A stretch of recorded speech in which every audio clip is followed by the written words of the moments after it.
Najavljena akcija predaje kontrole na dva administrativna prelaza na severu Kosova, Brnjak i Jarinje, od strane KFOR-a, uspostavljanje carinskog režima EULEX-a i dovođenje albanskih carinika i policajaca izvedena je uprkos snažnom protivljenju srpskog naroda na tom području iz zvaničnog Beograda 16. septembra 2011. godine. Zvanično, cilj te akcije visokog bezbednosnog rizika je bio da se ponovo uspostavi, kako kažu u EULEX-u, jedinstveni carinski poredak na Kosovu.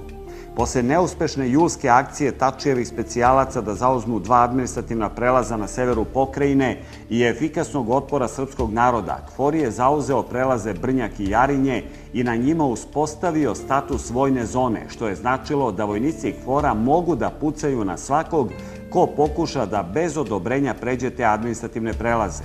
Privremenim sporazumom je određeno da će KFOR kontrolisati te prelaze do 15. septembra uz redukovanu prohodnost, što je značilo da će biti propuštana samo putnička vozila i autobusi, ali ne i kamioni sa robom. Iako je srpski narod svakodnevno bio na barikadama postavljenim na ključnim komunikacijama na severu Kosova i uprkos snažnoj poruci da neće prihvatiti albanske carinike na tim prelazima, EULEX i KFOR su najavili da će 16. septembra uspostaviti carinski režim i na prelazima postaviti i albanske carinike i policajce. Kao uvod u planiranu akciju, KFOR je oko 19 časova 15. septembra potpuno blokirao prelaze, ne dozvoljavajući prolaz automobilima, čak ni vozilima hitne pomoći. Akcija je počela u 7 časova ujutro, kada je helikopterom iz južnog dela Kosovske Mitrovice počelo prebacivanje EULEX-ovog osoblja i albanskih carinika i policajaca na prelaze Brnjak i Jarinje. Zbog snažne i energične blokade komunikacija koju je postavio narod, KFOR i EULEX se nisu odlučili da vozilima dovezu carinike na prelaze, već su pravim vazdušnim desantom prebacili potrebno osoblje na prelaze. Na Jarinju, gde je čitavog dana bio autor ove emisije, izvedena su 4 leta helikoptera, a potom i 2 leta po 2 američka helikoptera. Čim su helikopteri preleteli Severnu Mitrovicu i Leposavić, srpski narod na severu je odmah reagovao. Na prelaz Jarinje su dovezeni kamioni koji su blokirali put i okupilo se nekoliko stotina ljudi. Pripadnici KFOR-a, Nemci i Francuzi su na prelazu i bazi odmah iznad prelaza bili u punoj borbenoj opremi sa zaštitnim maskama i kasetnim suzavcima, što je ukazivalo da su imali naređenje da u slučaju potrebe upotrebe suzavce i šok bombe, ali i vatreno oružje. Zato je za uspeh protesta bilo najvažnije da se ne izazove bilo kakav incident koji bi poslužio KFOR-u kao opravdanje za upotrebu sile. Organizatori narodnog protesta na Jarinju i Brnjaku su to veoma dobro znali i uspešno su preduzeli sve potrebne mere da narodni protest protekne mirno i bez incidenata. Kada je prvi helikopter sleteo, narod koji je bio u podnožju KFOR-ove baze uputio se ka improvizovanom heliodromu. Uspostavljena je komunikacija sa komandantom nemačke jedinice koja je bila u bazi. Narod je zahtevao da se odblokira saobraćaj preko Jarinja jer nema nikakvog razloga da se sprečava kretanje ljudi. Nemački oficir je rekao da će prelaz biti odblokiran čim KFOR preda prelaz EULEX-u i narod se raziđe. Nakon toga su usledila nova sletanja helikoptera. Iz ovog helikoptera KFOR-a je izašla grupa od 10-ak EULEX carinika i policajaca. Predstavnici naroda su tražili garancije da KFOR neće helikopterima dovesti albanske carinike i policajce na prelaz. Nemački komandant je garantovao da se helikopterima prebacuju samo pripadnici EULEX-a. Kasnije se pokazalo da nije govorio istinu i da je namerno obmanjivao okupljeni narod. I u razgovoru s oficirom koji je bio na samom prelazu Jarinje postavljeno je pitanje da li su na prelazu albanski carinici i policajci. Oficir KFOR-a je decidirano tvrdio da su na prelazu samo EULEX carinici i policajci. Iz baze iznad novoizgrađenim stepeništem uskoro su počeli da silaze EULEX carinici i policajci na prelaz Jarinje. Okupljeni narod je bio miran i nije bilo nikakvih incidenata. Povremeno se skandiralo, a upućivane su verbalne osude ponašanja KFOR-a. Narod koji je protestovao bio je u samu bodljikavu žicu koja je označavala vojnu, odnosno opasnu zonu. Na žici su bili natpisi na lošem srpskom jeziku koji su upozoravali da će biti otvorena vatra na svakog ko se ne zaustavi ispred žice. S druge strane, dobro utvrđene barikade koje je postavio KFOR bili su vojnici pod punom borbenom opremom. Po informacijama koje su dali nemački oficiri na prelazu, nije bilo albanskih carinika i policajaca. Istovetna akcija helikopterima izvedena je i na drugom administrativnom prelazu na severu Kosova. Onda je usledila prava humanitarna drama koja je pokazala svu bezdušnost i nehumanu stranu KFOR-a. Vozilom hitne pomoći transportovan je težak pacijent kome je bio ugrožen život i koji je morao što pre da bude dopremljen u Kraljevačku bolnicu. Lekarsko osoblje je pre dolaska vozila s pacijentom tražilo od nemačkog oficira na prelazu da propusti vozilo, jer nije bilo izvesno da će pacijent preživeti transport alternativnim planinskim putem. Posle konsultacija s pretpostavljenima, oficir je obećao da će propustiti vozilo pod uslovom da se okupljeni narod povuče čak 350 metara od bodljikave žice i dao je rok od 5 minuta da se njegov zahtev realizuje. Uslov je prihvaćen i narod se mirno povukao na traženu razdaljinu. U jednom trenutku oficir koji je bio na 10 metara od nas kaže prevodiocu da je rok koji je dao istekao, a da se nekoliko ljudi koji su bili na brdašcetu iznad nisu povukli na traženu razdaljinu i da vozilo hitne pomoći neće biti propušteno. Oficir se demonstrativno okrenuo i otišao. Ubrzo je pristiglo vozilo s pacijentom. Uspostavljen je telefonski kontakt s prevodiocem nemačkog oficira i traženo da propusti pacijenta kome se stanje pogoršavalo. A imam jake bolove jer nije mi prva operacija uspela kako treba i može se desiti da preminem. I jedva čekam da stignem da mi rade operaciju jer da mogu da izdržim od bolova. Dragoceno vreme je prolazilo, a oficir nije odgovarao na pozive i molbe da propusti vozilo. Posle skoro sat vremena od prevodioca je stigla poruka da nemački oficiri jednostavno ignorišu zahtev da propuste vozilo. Zbog stanja pacijenta nije više bilo vremena da se čeka da se nemački oficir umilostivi, pa je vozilo krenulo na veoma rizičan put preko planine. Taj krajnje neljudski potez nemačkih oficira je povećao napetost i nezadovoljstvo okupljenog naroda. Nešto posle 10 časova zvaničnici EULEX-a su saopštili da je akcija instaliranja EULEX carinika i albanskih carinika na 2 administrativna prelaza završena. Oni su prebačeni helikopterima. Mi smo registrovali 4 leta helikoptera, uspeli smo da snimimo iskrcavanje iz jednog helikoptera. Zvaničnici KFOR-a koji se ovde nalaze, dakle komandanti, su uveravali prisutan narod da su dovezeni helikopterima isključivo pripadnici EULEX carine i EULEX policije. Nedugo nakon toga zvaničnici EULEX-a su saopštili da na ovom prelazu Jarinje ima i albanski carinik. Postalo je jasno da su nemački oficiri lagali okupljeni narod kada su izričito tvrdili da na prelaz nisu prebačeni albanski carinici i policajci. Po jedan albanski carinik i policajac koji su prebačeni na prelaze Jarinje i Brnjak su trebali da budu simbolična potvrda uspostavljanja nekakvog suvereniteta samoproklamovane albanske paradržave na severu Kosova. Instaliranje EULEX-ovih i albanskih carinika zvanično je bio uspostavljen carinski režim na severu Kosova i vlast Tačijeve paradržave. Zanimljivo je da su nakon toga sve televizijske ekipe napustile Jarinje. Nastavak protesta je bio neizvestan, jer narod nije mogao da ode na sam prelaz, niti da utiče na raspoređivanje osoblja. Činilo se da je sve završeno, da su EULEX i KFOR uspešno završili akciju predaje prelaza albanskim carinicima i policajcima bez ikakvih problema i incidenata i da je Tači s razlogom euforično proglasio pobedu. Oko podneva, međutim, sledi veliko iznenađenje za KFOR, EULEX i separatiste u Prištini. Počinje druga faza mirnog narodnog protesta koja poprima ofanzivni karakter i slikovito rečeno prebacuje lopticu u teren protivnika. Umesto očekivanog razočarenja, priznanja poraza i odlaska okupljenog naroda s prelaza, počinje realizacija izuzetno mudrog plana. Pristiže prvi kamion natovaren šljunkom koji teret istovaruje ispred same bodljikave žice. Nekoliko desetina kamiona je za kratko vreme uz bučnu podršku i odobravanje okupljenog naroda koji je uporno ostajao na protestu istovarilo tone i tone šljunka i potpuno blokiralo prelaz. Vojnici KFOR-a i pripadnici EULEX-a su sve to zbunjeno posmatrali, ne znajući šta se događa. Po reakcijama oficira koji su stalno koristili radio vezu, bilo je jasno da informišu svoje pretpostavljene o novonastaloj situaciji. Kada je prelaz visokim bedemom od šljunka u potpunosti blokiran, Uz burno odobravanje okupljenih postavljena je srpska nacionalna trobojka, što je simbolično označilo da je to teritorija Republike Srbije, a ne albanska paradržava. Sve se to odvijalo bez ikakvih incidenata, jer je šljunak istovarivan tik uz žicu koja je označavala vojnu zonu, ali ne i unutar zone. Nekoliko vojnika KFOR-a je pokušalo da postavi novu žicu, ali su praćeni glasnim negodovanjem naroda brzo odustali od te zamisli. Ideja da se blokira prelaz, ali s kosovske strane, je imala za cilj da se prelaz onesposobi za bilo kakvo obavljanje funkcije, odnosno da se boravak albanskih carinika obesmisli. To nije bila blokada komunikacije, već simbola albanske paradržave na Jarinju. Jedan od organizatora protesta je rekao: "Kome će sada udare pečat, kad pored nas ne može niko da dođe do njih?"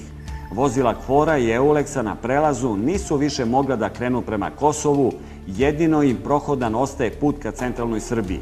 Rečju, blokadama koje su postavljene na prelazima Jarinje i Brnjak, srpski narod je onesposobio i praktično izbrisao granicu koju su KFOR, EULEX i Tači hteli da postave na severu.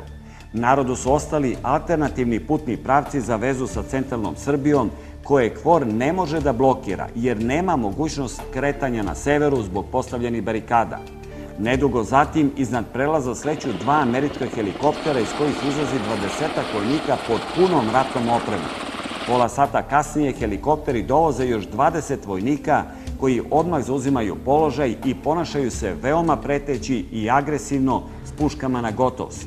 Dovlačenje tako jakog i brojnog pojačanja na Jarinje je bilo potpuno nepotrebno, jer nije bilo ni jednog incidenta od strane okupljenog naroda.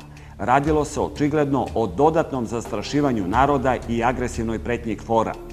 Ubrzo se na samom prelazu pojavio gust dim. Nismo mogli da uočimo šta tačno gori, jer KFOR nije dozvoljavao prisustvo novinarima na prelazu. Onda je, verovatno zbog bačenog opuška, počela da gori i izuzetno suva trava iznad prelaza, a ubrzo i ispod, prema Ibru. Okupljeni narod je nogama ugasio taj minijaturni požar, a ubrzo su došla i vatrogasna vozila koja su intervenisala. Taj događaj je, međutim, jedna od nacionalnih televizija, i to u Srbiji, zloupotrebila da na svom sajtu namerno plasira senzacionalnu lažnu vest: gori prelaz Jarinje. Takvo zlonamerno tumačenje slučajno upaljene trave od strane te televizije je trebalo da izuzetno miran protest srpskog naroda pretvori u rušilački i vandalski. Iako se za tako nešto može reći srpska posla, taj događaj je ipak mnogo ozbiljniji, jer nameće pitanje kome je to u Srbiji bilo stalo da po svaku cenu nadasve miran protest pretvori u nasilje i huliganstvo. Slovenačkim vojnim helikopterom u bazu iznad prelaza Jarinje došao je i komandant KFOR-a. Oficiri su mu oko pola sata objašnjavali situaciju na prelazu koji je bio blokiran. Bilo je jasno da je blokada prelaza bila pravi potez srpskog naroda, čime je stvorena teško rešiva situacija za KFOR. Postavljanje barikade nije bilo nasilno, već je legitimno sredstvo mirnog narodnog protesta, zbog čega KFOR ne može da reaguje silom radi razbijanja barikade. Dok je komandant KFOR-a osmatrao teren, vatrogasno vozilo je na 30 metara od njega gasilo upaljenu travu, tako da je prvi čovek KFOR-a mogao i sam da posvedoči da je pomenuta srpska nacionalna televizija lagala kada je izvestila da gori Jarinje. Bilo je očigledno da akcija KFOR-a, EULEX-a i Tačijeve takozvane vlade nije donela očekivani rezultat na Jarinju i Brnjaku, iako su tamo vazdušnim desantom prebačena 2 albanska carinika i 2 policajca, jer su prelazi blokirani i stavljeni van funkcije, što je značilo da carinski režim nije uspostavljen i da granica realno ne postoji. To što su KFOR i EULEX vazdušnim desantom omogućili po jednom Tačijevom cariniku i policajcu da budu prisutni na samim prelazima Jarinje i Brnjak, nema nikakvu realnu težinu i praktičan značaj. Oni tu mogu da sede sakriveni u kontejnerima i da ih prevoze helikopterima, ali nemaju nikakvu praktičnu vlast. Bio je to veliki uspeh samoorganizovanog srpskog naroda u ovoj fazi bitke za sever Kosova. Zato je oko 15 časova odlučeno da se okupljeni narod raziđe. Na blokadi ispred prelaza je ostalo 50-ak stražara koji će tu biti 24 časa. I drugi administrativni prelaz na severu Kosova, Brnjak, je blokiran od strane srpskog naroda velikim količinama zemlje. Ovdje je razapeta jedna velika trobojka Republike Srbije, a iza nje se nalaze pripadnici KFOR-a. Ono što je kao i za Jarinje ovdje najznačajnije je da nema ama nikakvih incidenata. Dakle, radi se o mirnom građanskom protestu srpskog naroda koji samo želi da odbrani svoje pravo da živi u Srbiji. U razgovoru sa nekoliko pripadnika Kosovske policijske službe srpske nacionalnosti, koji su na kratko otišli na prelaz Brnjak, saznali smo da su tamo raspoređeni EULEX carinici i policajci i po jedan albanski carinik i policajac koji su sedeli u kontejneru i nisu izlazili. Oni su na prelaz prebačeni helikopterom KFOR-a. Srpski narod je, dok smo boravili na Brnjaku, ojačavao postavljenu barikadu novom količinom zemlje, tako da je barikada, koja je ojačana i betonskim blokovima, visoka nekoliko metara i gotovo neprobojna. Na toj barikadi je situacija bila neuobičajena, jer su francuski vojnici stajali na delu barikade, dok su Srbi tik ispred njih ojačavali barikadu. Kada je postavljena ogromna nacionalna zastava, samo su se videle glave francuskih vojnika, pa je izgledalo kao da čuvaju srpsku zastavu. Od organizatora protesta smo saznali da imaju stalnu komunikaciju sa komandantom KFOR-a na Brnjaku, da nije bilo incidenata i da su pripadnici KFOR-a veoma kooperativni i zadovoljni što je protest miran. Čak su francuski vojnici prethodne noći, kada je vetar oduvao zastavu, uredno smotali našu nacionalnu trobojku i ujutro je predali Srbima da je ponovo postave. Barikada na Brnjaku je najveća koja je postavljena na severu Kosova, a rešenost naroda da ne dozvoli da se tu formira nekakva granica i uspostavi albanska carina izuzetna. U drugom delu dana i tokom večeri tog presudnog 16. septembra srpski narod na severu Kosova je ojačavao sve postavljene barikade novim količinama zemlje i šljunka, strahujući da će možda doći do pokušaja nasilnog uklanjanja barikada od strane KFOR-a i EULEX-a. Ono što se najpre uoči obilaskom barikada je da je narodni protest izuzetno dobro organizovan i maksimalno kontrolisan. Uvedena su stalna dežurstva, napravljen raspored, a narod se maksimalno angažuje. Postignuto je puno narodno jedinstvo u odbrani severa, bez obzira na partijsko-političke različitosti, a protest je apsolutno miran. Na barikadama ima mnogo žena i omladine, što daje dodatnu snagu, odlučnost i energiju protestu. Postavljenim barikadama zapravo je uspostavljena linija razgraničenja srpskog severa od teritorije na kojoj je proglašena albanska paradržava. KFOR je u potpunosti blokiran na severu. Njegove snage se nalaze u bazi Notting Hill, ali ne mogu da se kreću po severu i na samim administrativnim prelazima. KFOR jedino može helikopterima da prebacuje ljude. Sve komunikacije na severu su pod kontrolom srpskog naroda. Komunikacija Priština-Kosovska Mitrovica, Zubin Potok, Ribariće je blokirana u selu Zupče, gde je na barikadi izuzetno mnogo naroda, danju i noću. Druga vitalna komunikacija na severu, Priština-Kosovska Mitrovica, Leposavić, Raška, je blokirana u selu Rudare, gde je postavljena veoma duboka, višeslojna barikada s krstom na sred puta i kamionetom sa rezervoarom plina i bocama benzina. Nešto južnije, 16. uveče, na mostu kod mesta Dudin Krš postavljena je nova barikada od izlivenog betona koji je ojačan betonskim blokovima. Takva barikada je izuzetno teška za razbijanje jer mora da se ruši pneumatskim čekićima, čija bi upotreba izazvala rušenje tog starog mosta. Prema Leposaviću se nalaze još dve velike barikade. Na glavnom mostu preko Ibra u Severnoj Kosovskoj Mitrovici je također postavljena velika barikada, kao i na mostu u Zvečanu i na izlasku iz Bošnjačke Mahale. Rečju, postavljene barikade ne dozvoljavaju ulaz na sever Kosova nepozvanima i onima koji bi da instaliraju vlast Tačijeve albanske paradržave. Nova knjiga Milovana Drecuna, Srbija između istoka i zapada. Jedinstvena geopolitička analiza koja daje odgovor na pitanje šta se dešava u savremenom svetu i gde je mesto Srbije u novom međunarodnom poretku. Ko upravlja svetom, Amerika ili nove ekonomske i vojne sile?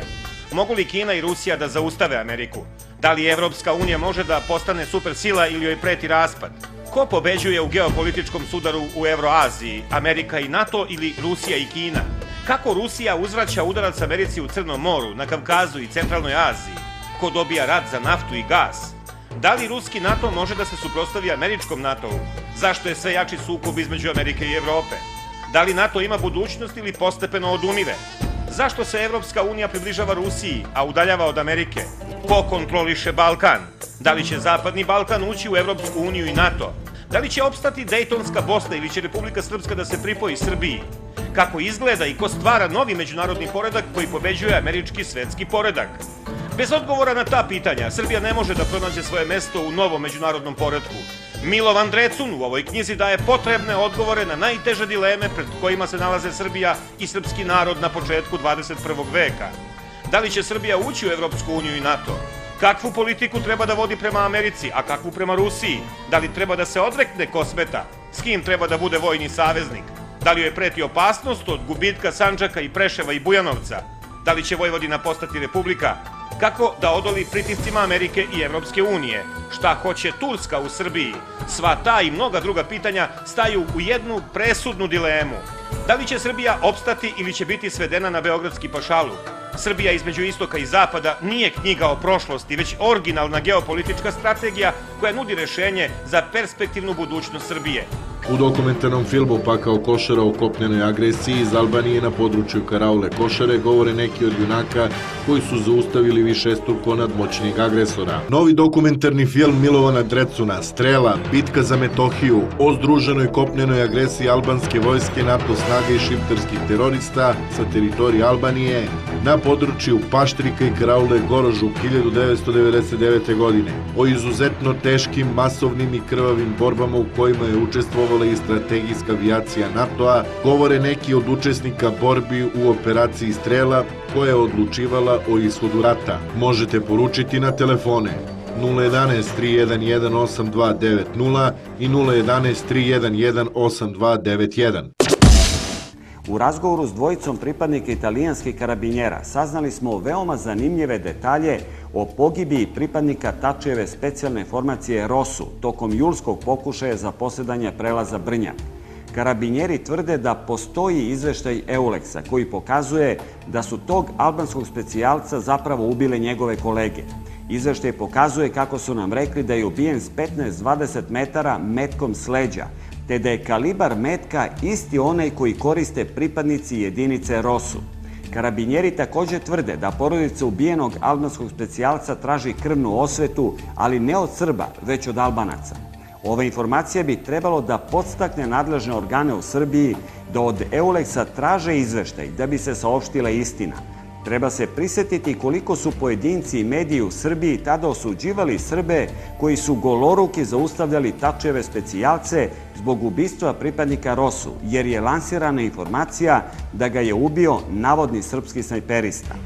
Tokom večeri 16. septembra došlo je do manjeg incidenta na glavnom mostu preko Ibra, kada je grupa Albanaca iz južnog dela Kosovske Mitrovice kamenovala Srbe koji su ojačavali barikadu. Sve se brzo završilo, a ispred mosta je na izvesno vreme raspoređeno 20 policajaca srpske nacionalnosti. Masovna dežurstva na barikadama se nastavljaju tokom cele noći, a obilaskom barikada uverili smo se u odlučnost naroda da ako treba mesecima sedi na barikadama i podiže barikade svuda gde to bude bilo potrebno. Svi razgovori koje smo obavili s narodom na barikadama i na protestima bez imalo sumnje navode na zaključak da je srpski narod na severu Kosova u potpunosti spreman i krajnje odlučan da odbrani svoje pravo da živi u svojoj otadžbini Srbiji, a ne u albanskoj paradržavi. Pri tome se rukovode iskustvom svih velikih narodnih protesta svuda u svetu, jer nijedna sila do sada nije uspela da pobedi narodne proteste. Također, iz razgovora sa srpskim narodom izvlači se nesporan zaključak da će se sever braniti do pobede, bez obzira na to kako će se ponašati i šta će dogovarati vlast u Srbiji. Narod na severu Kosova je, dileme nema, preuzeo svoju sudbinu u svoje ruke. To je put na kome nema povratka i koji jedino može da se završi opstankom severa Kosova u državi Srbiji. Prvi deo odlučujuće bitke za sever Kosova dobio je srpski narod. Neizvesnosti i strahovanja međutim ostaju.